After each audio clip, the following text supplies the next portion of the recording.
ఉద్యోగం కోసం చూస్తున్నారా? ఓం శక్తి ప్రైవేట్ లిమిటెడ్ కంపెనీలో మార్కెటింగ్ జాబ్స్ 20,000 నుంచి 30,000 వరకు జీతం ఉంటుంది. సంప్రదించండి. ప్రస్తుతం మనతో పాటు ప్రముఖ ఆధ్యాత్మికవేత్త, మంత్రతంత్ర జ్యోతిష్యులు, ఐకాన్ ఆస్ట్రాలజర్ సురేష్ బాబు గారు ఉన్నారు. గురువు గారితో మాట్లాడదాం. నమస్కారం గురుగారు. జై శ్రీమన్నారాయణ.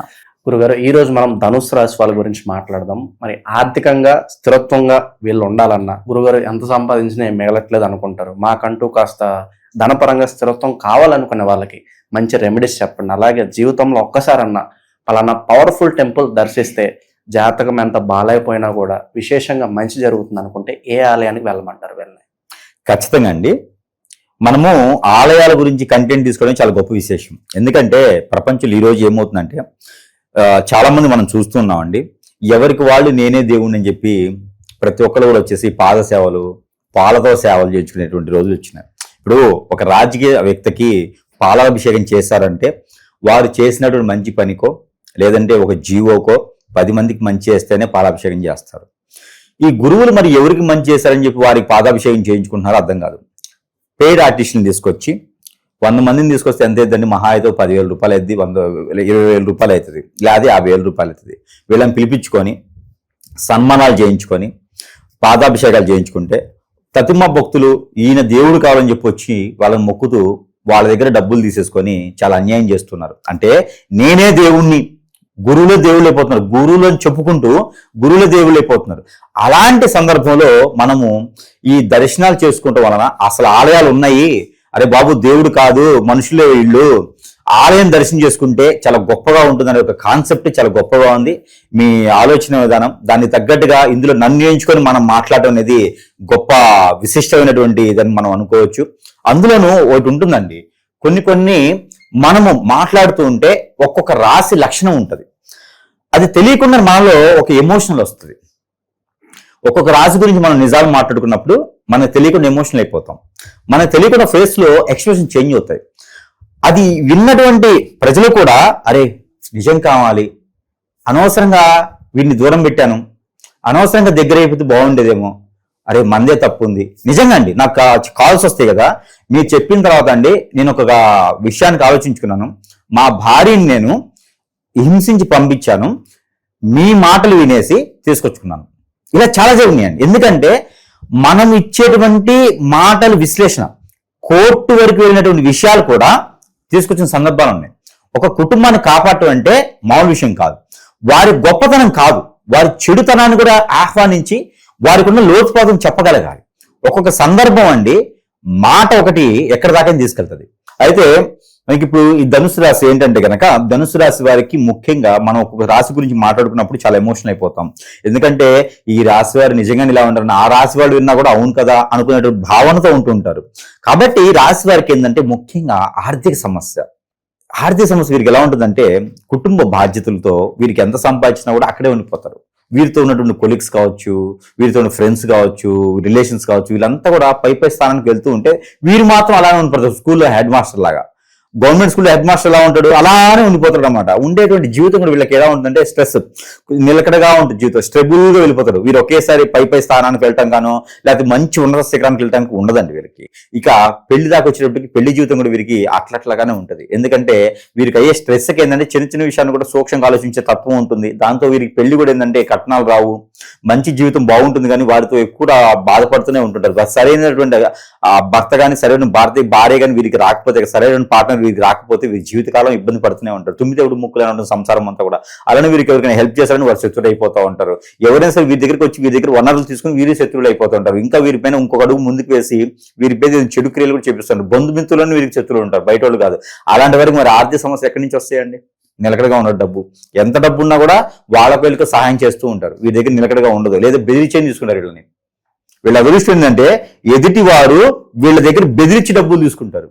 అలానే ధనుసు రాశి వాళ్ళకి ఏంటంటే ఇంత స్ట్రెస్ అయితే ఇంత ఉంటారు కాబట్టి వీరికి ఆర్థికపరమైన ఇబ్బందులు అయితే కొంచెం మెలుకుగానే ఉంటాయని చెప్పొచ్చు. ఎందుకంటే వీరు ఆర్థిక పరంగా చాలా బాధపడుతుంటారు, ఇబ్బంది పడుతుంటారు, అప్పులు చేస్తారు.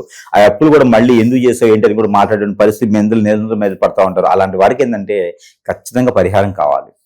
ఆ పరిహార నిమిత్తం ఏంటంటే కనుక ఒక మట్టి పిడతలో ఆవు పాలు తీసుకోవాలి. ఎందుకంటే వీరికి నాగదోషం కూడా ఉంటుంది, కుజు దోషం కూడా ఎక్కువ కనిపిస్తూ ఉంది.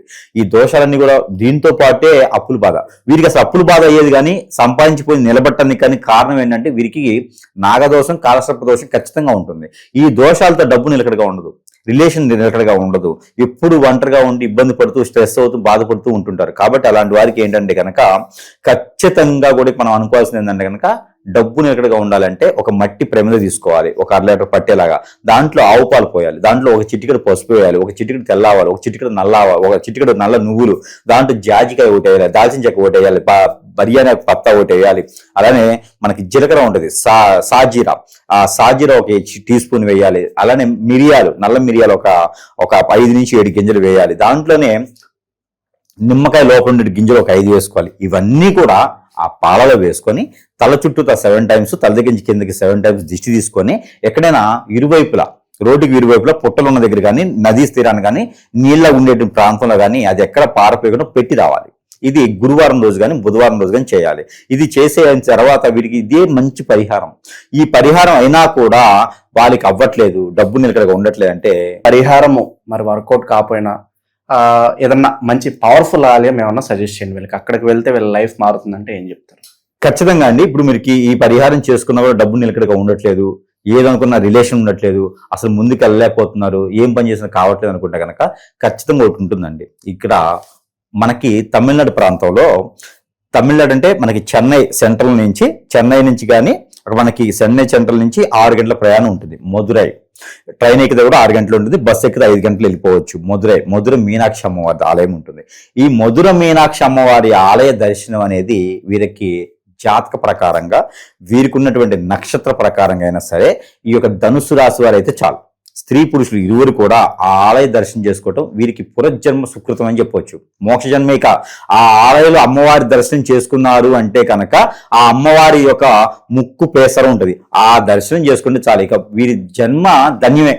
ఇక ఎన్ని రకాల కర్మలు, పాపాలు, పుణ్యాలు, అలానే పూర్వజన్మలో చేసుకున్నటువంటి కర్మలు, అలానే ఈ జన్మలో చేసుకున్నటువంటి పాపాలు, అలానే మనకి ఏదన్నా సరే గ్రహరీత్యా దోషాలు, అలానే ప్రకృతి నుంచి దోషాలు, కారసర్ప దోషం, నాగదోషం, కుజదోషం, కలత్ర దోషాలు, ఇంకా ఏమైనా ఉంటే కూడా అవి కూడా మాక్సిమం పటాపంచలైపోతాయి.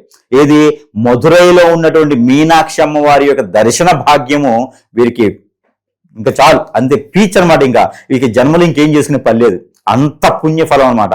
ఇంకా ఆ దర్శనం చేసుకున్నప్పుడు ఒక ప్రసిద్ధి ఉంటుంది. వెళ్ళే ముందు ఇంట్లో మన పూజా మందిరంలో మనం దండం పెట్టుకొని మొక్కుకొని, నేను అమ్మ మీ దర్శనానికి వస్తున్నాను అని చెప్పేసి అనుకొని ఇక్కడ నలుగురికి చెప్పెళ్ళాలి. చుట్టాలకు కానీ, బంధుమిత్రులకు కానీ, ఎవరికైనా నేను పలానా ఆలయానికి వెళ్తున్నానని చెప్పాలి. అది స్థల ప్రసిద్ధి. ఇక్కడ ఆలయానికి వెళ్తున్నానని చెప్పాలి. ఆ చెప్పిన తర్వాత ఆలయానికి వెళ్ళాలి. వెళ్ళి దర్శనం చేసుకొని మళ్ళీ వచ్చిన తర్వాత పొంగల్ పెట్టుకోవాలి. పొంగల్ పెట్టుకొని అక్కడ నలుగురికి ఆ పొంగల్ని ప్రసాద రూపంగా పెట్టాలి. ఇది ఆలయ దర్శనం సంపూర్ణంగా అవుతుంది. అయితే ఆలయానికి వెళ్ళిన తర్వాత అక్కడ సింహద్వారం తూర్పు దిశగా లోపలికి వెళ్ళాలి, ఉత్తర దిశగా బయటికి రావాలి. అక్కడ ఆలయంలో 4 దిశలు ఉంటాయి.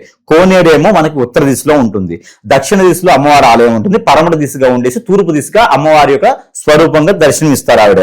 అలా ఇచ్చినప్పుడు తూర్పు దిశగా ఉన్నటువంటి సింహద్వారం లోపలికి వెళ్ళాలి, ఉత్తర దిశగా ఉన్న దాంట్లో నుంచి బయటకు రావాలి. అప్పుడే వీరికి పునర్జన్మ సుకృతం అవుతుంది, ఈ జన్మ మోక్ష జన్మగా అవుతుంది. వీరి యొక్క చరిసినట్టు పాపాలన్నీ కూడా వెళ్ళిపోతాయి. అమ్మవారి ఆలయంలో కనీసం 11 నిమిషాలు కూర్చోవాలి. అమ్మవారి దగ్గర బట్టలు సమర్పిస్తే చాలా మంచిది. అక్కడ కుంకుమర్చన చేస్తారు. ఆ కుంకుమర్చన చేయించుకుంటే మరీ ఇంకా మంచిది. అమ్మవారికి కొంగు బంగారం ఏ విధంగా ఉంటుంది, అమ్మవారికి చల్లని కానీ పచ్చ కలర్ కానీ వస్త్రాలు పెట్టాలి. అక్కడ వస్త్రాలు పెట్టాలన్నప్పుడు పట్టు వస్త్రాలు పెట్టుకుంటే కనుక చాలా అమ్మవారికి ప్రసిద్ధిగా ఉంటుంది.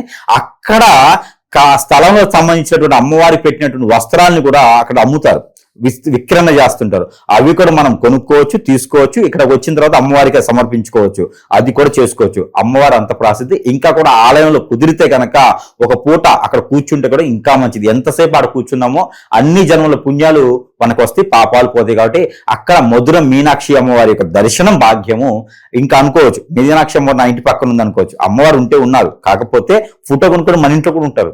కాకపోతే మధురైలో ఉన్నటువంటి అమ్మవారి దర్శనం అనేది చాలా గొప్ప ప్రసిద్ధి అనమాట. కాబట్టి మనలో ఉన్నటువంటి కలత్రాలన్నీ కూడా ఆవిడ చిటికలో పటాపంచ చేస్తుంది. కాబట్టి ఆ దర్శన భాగ్యం వీడికి జాతకములో అదృష్టం. ఆ అదృష్టం కూడా కావాలంటే పెట్టి పుట్టుండాలి. వెళ్ళాలనేటువంటి కోరిక ఉండడం కాదు, వెళ్ళాలి, వెళ్ళేటువంటి అదృష్టం కూడా ఉండాలి. కాబట్టి ఆ విధంగా ముందుకెళ్ళాలి.